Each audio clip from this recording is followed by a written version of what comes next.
empirical standpoint, which both Hitchens and Craig are doing, because almost every atheist is a kind of basic level naive empiricist, not all, but most, then, aren't they both just trying to, from sense data, erect a system that tells a story? And why do we prefer one story over the other story? Yes. If we're all just making up stories from our sense data? I mean, why is it preferable to look at the billions of aeons of time and say that it was all fine-tuned for man, or it was all just, probabilistic chance? Because we're just all kind of shooting arrows in the dark, with, trying to do the best we can in erecting and building a system and telling a story. Yeah, so remember the work that we did on Quine and Duhem, and that you can't derive the theory of the underdetermination of data. Right. That you cannot validate your scientific paradigm as true from the observations and data and evidence. Because that can actually, let's see. So for example, you have theory A, B, and C, and they're all different. And here is the sense world, the world of sensation, of sense data, appearances. All of this here, the empirical world, will equally verify A as much as it will B as it will C. Now suppose that A is the Copernican world, the geocentric, the Ptolemaic system of the geocentric. Right. C is the Copernican heliocentric, and B is multiverse. All of the data is confirming that. So right. I can't actually tell. There's no, so watch how I bring it into Hitchens' argument that could actually refute Craig. I find no good reasons or evidence, therefore, because of the underdetermination of data, to believe in A or B. Well, can't we say the same thing? He's actually making the same thing because of his empiricism, his foundationalism and evidentialism. Craig's opened up to this exact same problem of the underdetermination theory of sense experience data. And so Hitchens can make an argument. I don't have to disprove.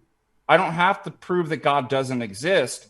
What I'm saying, if I use this argument, I don't see any good evidence or reasons. It's a non sequitur. I can explain all of this here without God. I can explain it with C or B. Right.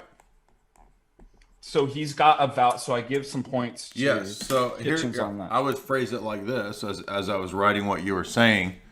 On empiricist grounds, which both men share, how do we know which grand story, because they're both telling a grand story about billions of years past and where we're going and man's meaning and all this stuff and Jesus, which grand story fits the pieces of data better? There's nothing that tells us on the basis of more and more data which story works, because we'll never have enough data to explain the whole story, right? So in other words, all Hitchens has to do is say that I don't have to prove my atheism. All I have to do is show William Lane Craig, on your grounds, your position is a non sequitur. It doesn't follow on the basis of all of this data that your story that tells and explains the data is the only option. Couldn't there be more data that we'll learn in the future that better explains from a naturalistic standpoint? I mean, William Lane Craig, once he's interjected probabilism, he's admitted that. By the way, I realized, of course, you can't see my pencil. That's why Jay had the right idea, the right paradigm pen. I don't know if you could see that, but the idea was that from the sense data, the appearances, that each paradigm explanation can, or each paradigm or worldview Right. can account for. So again, if that happens like that in science, why can't Hitchens make his argument? I don't, let's suppose A is God. I don't have to disprove God. That's not my position.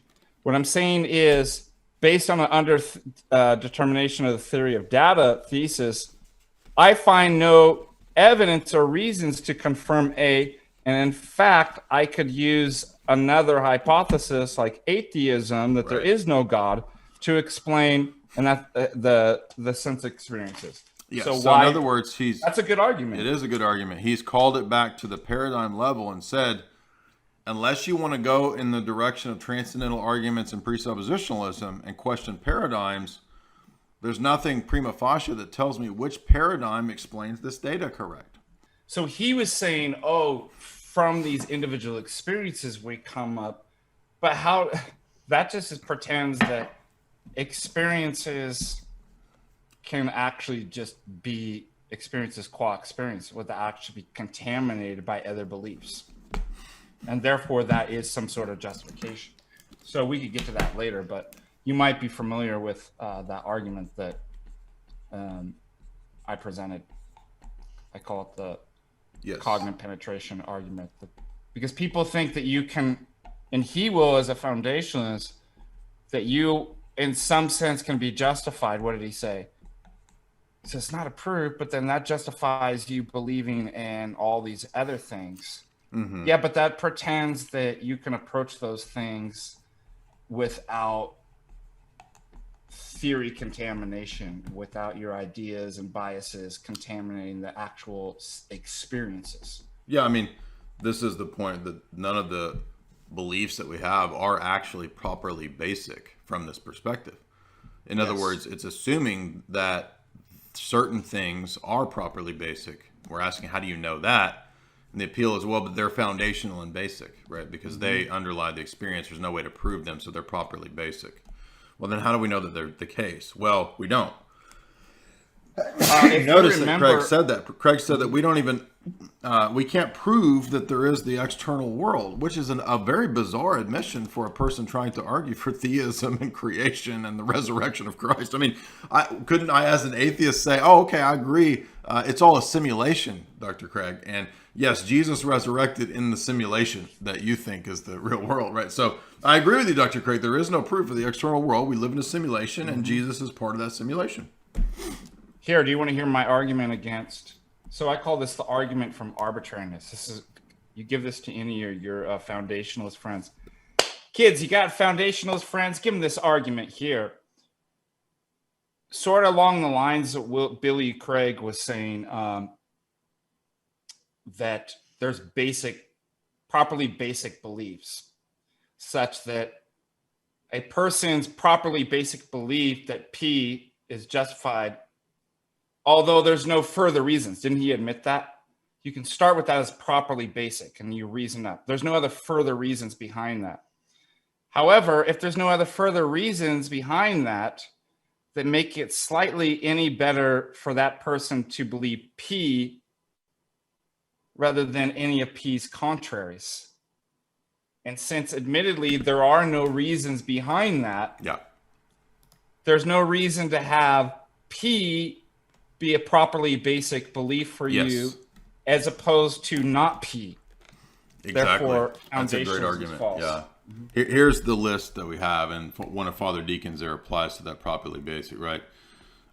Myth of the given. This argument assumes that some objects just have a givenness to them, a wholly present nature to them, that through your sense data, you just have this one-to-one kind of correspondence that objects are as they are presented, right? The external world, oddly enough, which Craig said cannot be proven, does he not know what a transcendental argument is? Does he not know that they are arguments? I mean, he himself says in one of his older debates with that British atheist that he accepts the external world as a transcendental category, as a presupposition. So I'm not sure why he doesn't think that's an argument, but there's no properly basic beliefs. And now you might think underdetermination of data doesn't really apply here because this is philosophy. Well, actually, didn't you hear him appealing to a lot of scientific data and claims? Now, if you're an empiricist, if you're a foundationalist, how do you know which narrative, which story best interprets the classes of data? You don't, right? So in other words, it's just another assumption that the position, when it appeals to the scientific data, that data has the right interpretation of the facts. And that's another thing that can't be proven empirically. It has to be assumed. And many other things could be listed as well.